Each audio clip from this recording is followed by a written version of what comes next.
ఇదంతా కూడా కొంత అనుమానాలకి తావదీస్తున్న పరిస్థితి. అసలు ఏం జరుగుండొచ్చు అనేదాన్ని.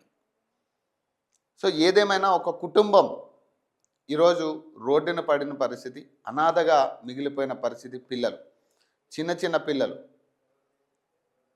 సో వాళ్ళకి ఎట్లా న్యాయం చేయాలి? కనీసం గవర్నమెంట్ దీని మీద స్పందించిన పరిస్థితి లేదు. అక్కడ మెరుగైన వైద్యం జరిగినట్టుగా కూడా మాకు ఎక్కడా కనపడలేదు. మేము లోపలికి వెళ్ళాం, నిన్న మార్నింగ్ కూడా మేము లోపలికి వెళ్ళాం చూడడానికి. అక్కడ ఎక్కడా కూడా ఒక సిలైన్ తప్పితే అతనికి మెరుగైన వైద్యం జరుగుతున్నట్టుగా ఎక్కడా కూడా కనిపించలేదు. కనీసం అక్కడ ఉన్న సిచ్యువేషన్ బట్టి కూడా ఎవ్వరూ కూడా డాక్టర్స్ దాని మీద రియాక్ట్ అయినట్టుగా కూడా మాకు పెద్దగా కనపడలేదు అక్కడ.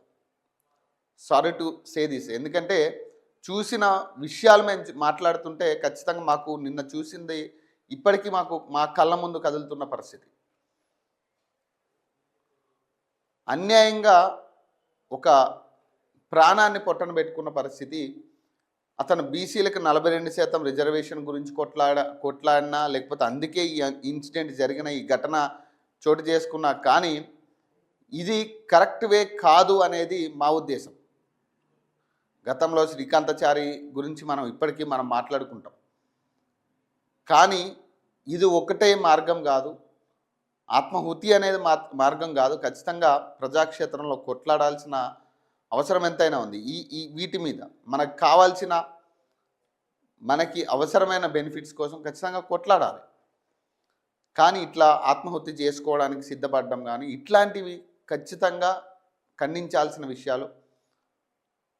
ఖచ్చితంగా ఎవరిని కూడా ఇట్లాంటి వాటికి మీరు ఏదైనా ఆలోచన ఉన్నా కూడా ఖచ్చితంగా ఇమ్మీడియట్గా దీన్ని విత్డ్రా చేసుకోండి. ఇంకెవరు కూడా ఇట్లాంటి పనులు అయితే చేయొద్దు దయచేసి. మీ కుటుంబం గురించి ఆలోచించుకోండి. సో ఇది ప్రధానంగా నాకు తెలిసి ఏ మీడియాలో, ఏ ప్రధాన ఛానల్స్లో, ప్రధాన పత్రికల్లో ఇప్పటివరకు కవర్ కాని అంశం ఇది. అసలు ఎందుకు ప్రధాన మీడియా దీన్ని కవర్ చేయలేదన్న అనుమానాలు కూడా వస్తూ ఉన్నాయి.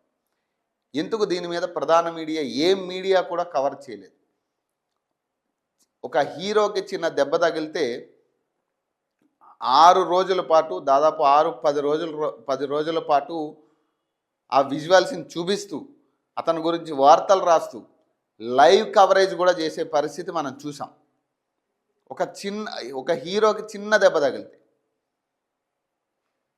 అలాంటిది ఇంత పెద్ద ఇష్యూ రాష్ట్రంలో నడుస్తున్నప్పటికీ ఎందుకు ప్రధాన మీడియా వాళ్ళ వర్షన్ వినిపించట్లేదు అనేది